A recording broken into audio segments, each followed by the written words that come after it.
तो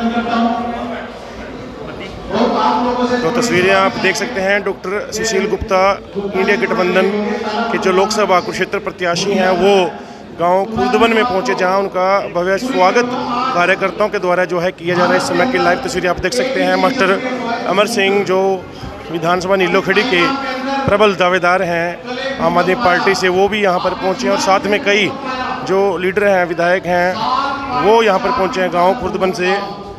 तो तस्वीरें आप देख सकते हैं जो गांव खुर्दबन में डॉक्टर सुशील गुप्ता हैं, उनका यहां पर स्वागत करने के लिए जो गांव के लोग हैं वो यहां पर पहुंचे हैं। लाइव तस्वीरें आप देख सकते हैं गांव खुर्दबन से। मोदी ने रोकी वो था वही हो गया, वो हमको वही ऐसे ऐसे झूठ के गोले।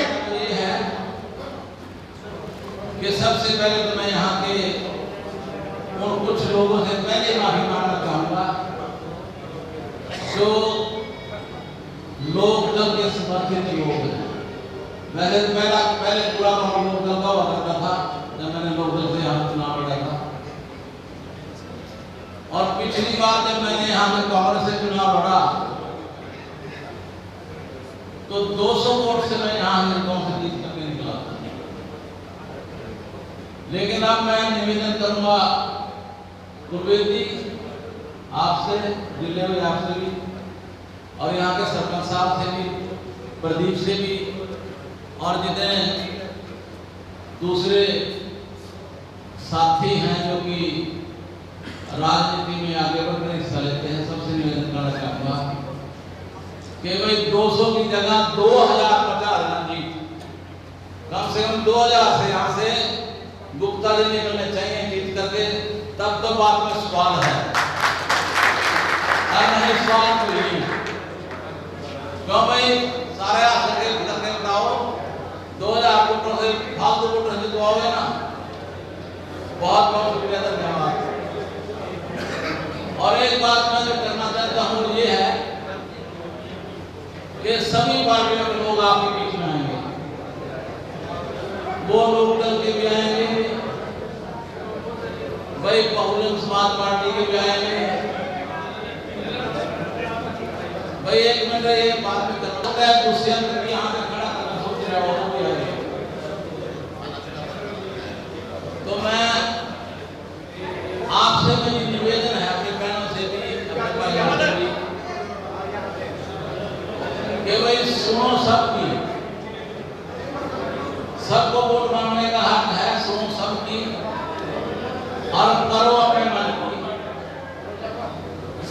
क्यों भाई ठीक बात है ना, सुनो सबकी और करो अपने मन की। तो आपने कम से कम जो लोकदल पार्टी के उम्मीदवार हैं उनकी और जो दुष्यंत है उनकी, इन दोनों पार्टियों को तो वोट डालनी नहीं है। अब आप कहोगे क्यों नहीं डालनी? भाई इन्होंने जीतना तो है नहीं, लेकिन उनकी वोट आप अगर डालोगे तो आपकी वोट खराब ही रहेगी। और अगर खुदा न खास्ता किसी भी उनकी किस्मत इतनी अच्छी है जीत भी जाएंगे तो इन्होंने फिर बीजेपी के पास जाना है। ये तो बीजेपी की टीम है,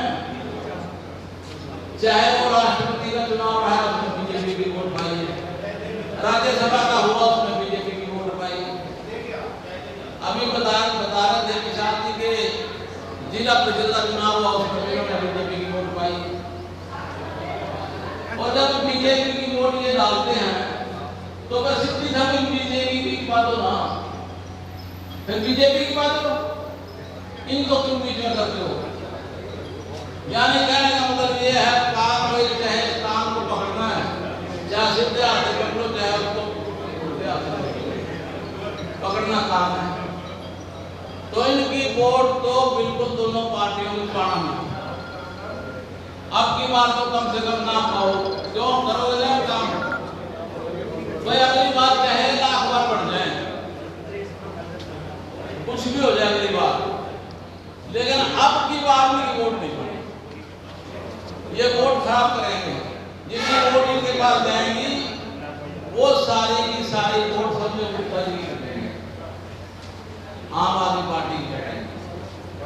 जिनको अगर आप मोदी को यहाँ आगे पहुंचाना चाहते हो बाहर, मोदी को भगाना चाहते हो, आपके मन में है कि इसने बहुत बुरा किया हमारे साथ, तो फिर उस लोग जल्दी वोट पाने का कोई लाभ नहीं है। आज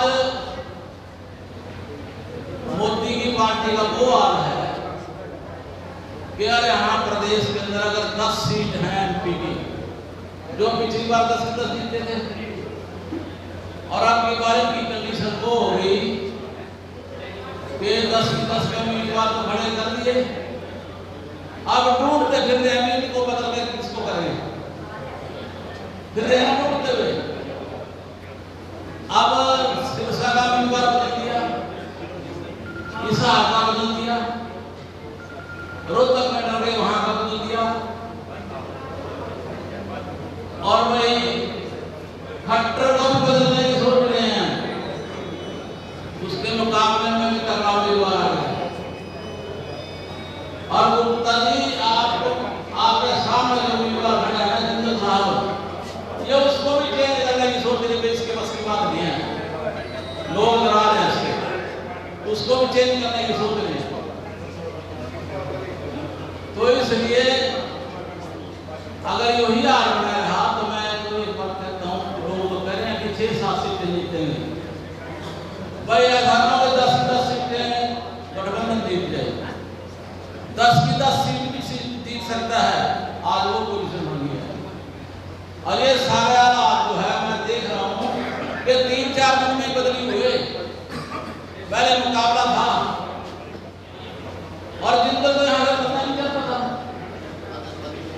वो तो लड़ने नहीं चाहता था यहाँ इलेक्शन। जिंदल तो साउथ अफ्रीका के जंगलों में छुप के बैठ गया था कि मैं लड़ रही हूँ, या तो वहां से टूट के जाए, इसको वहां से टूट के जाए और कहा भाई या तो तिहाड़ जेल का रास्ता है या फिर कुरुक्षेत्र का है, दोनों में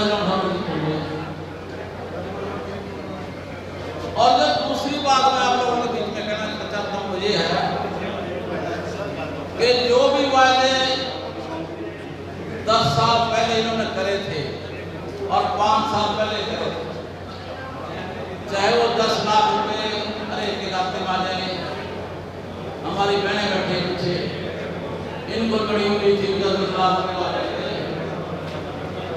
भी नहीं कर काम कर रहा है, कुछ ना करो 10 लाख रुपए तो आएंगे ही, ये उम्मीद थी सबको। भाई हमारे जैसे में क्या कराया, अगर घर के अस्पताल में 4 आदमी चढ़ रहे थे तो हमने 6 करवाने में 60 हो जाए, 60 लाख हो जाए। इस प्रकार से किसान को कहा था अरे आप नहीं दूनी कर देंगे, कहा था ना, कहा था, और नौजवानों पे कहा था कि 2 करोड़ नौकरियां हर साल अगर कोई देने का काम करेगा तो वो मोदी करेगा, ये तो कर नहीं सके। और क्या नौकरियां मिली उनको बेचारे सारे बाहर जाके पड़ते हैं, दूसरे कंट्री के अंदर जा रहे हैं। क्या किसान की आमदनी दूनी होगी, क्या 15 लाख रुपए हमारे देश की पहलवान बेटियों के साथ जो यौन अपराध इनके सांसद ब्रजभूषण शरण ने किया, जूनियर कोच के साथ जो यौन अपराध इनके मंत्री संदीप सिंह ने किया, और हर रोज अखबारों में जो खबर पढ़ने को मिलती है, ये महिला विरोधी सरकार है। इस प्रदेश के युवक नौकरी के लिए भटक रहे हैं, 2 लाख सरकारी पद खाली पड़े, उसको भरने नहीं दे रही, फौज को भी 4 साल का कर दिया, जमीन बेच बेच के बच्चे विदेश जा रहे हैं, और कहीं बॉर्डर पे खाली गोली लग जाती है तो वापस मंगाने के लिए घर वालों के पास पैसे नहीं होते। ये युवा विरोधी सरकार है, 47 बार पेपर लीक हुए।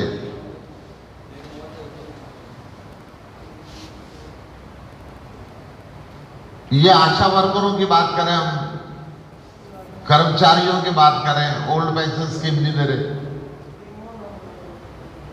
दिल्ली, हरियाणा एक तरफ दिल्ली है, एक तरफ हिमाचल है, तीनों जगह बिजली फ्री है। हरियाणा में पैसे देके भी नहीं मिलते। दिल्ली के अंदर दुनिया के बेहतरीन स्कूल बन गए, बेहतरीन कॉलेज बन गए, हरियाणा के स्कूल बंद होते जा रहे हैं। दिल्ली, पंजाब में हर जगह मोहल्ला क्लिनिक बन गया, सारी डिस्पेंसरियां बन गई। हरियाणा के अंदर कुछ नहीं हो रहा। इसलिए सरकार को बदलने की जरूरत है। अब मैं बात कुरुक्षेत्र की करूं। 2014 में प्रधानमंत्री, जिसको कोयला चोर कहते गया था, आज उसको टिकट दे दी। 1,86,000 करोड़ रुपए का कोयला खाने का आरोप है। 2014 से लेकर 2022 तक उसके खिलाफ लगातार FIR होती रही। आप अखबार उठा के पढ़ के देख लेंगे। 2022 में उसने 195 करोड़ रुपए चंदा दिया बीजेपी को, तब जाके जेल जाने से पीछा छूटा। मुकदमे अभी भी है। जब मैं चुनाव के लिए आया, उससे पहले ये बीजेपी के लोग ये कह रहे थे कि यहां पे कैंडिडेट नहीं मिल रहा। जैसे एक औरत कपड़ा खरीदने जाते हैं ना दुकान पे, थान खुलवाती है, फिर दुकानदार को कहती है पलट, पसंद नहीं आया पलट, पसंद नहीं आया पलट, कई थान खुलवाती रहती है। ऐसे ही भारतीय जनता पार्टी ने सोशल मीडिया पे कई कैंडिडेट उतारे और जनता कहती है हार जाएगा पलट, हार जाएगा पलट, हार जाएगा पलट। तो ये कब एक तगड़ा सेठ चाहिए, ये इस कोयला चोर को ले आए कि इसके बाद पैसे की कमी नहीं है, पैसे बांटेंगे और खेल खेलेंगे। आप गली गली के अंदर बीजेपी के कार्यकर्ता पूछ रहे हैं इसको कोयले से कोहिनूर कैसे बनाएं, इसको चोर से सिपाही कैसे बनाएं। इसकी वीडियो जारी हो रही है। कमाल की एक बात बताता हूं मैं आपको, क्या जाति और धर्म का चक्कर चलाते हैं। जब चुनाव की सुगबगाहट शुरू हुई तो भारतीय जनता पार्टी ने अपना प्रदेश अध्यक्ष बदला कि अभी प्रदेश अध्यक्ष को बदलते हैं, जातिगत समीकरण बैठाते हैं, काम तो किया नहीं। फिर जब मैं मैदान में उतर गया कुरुक्षेत्र में,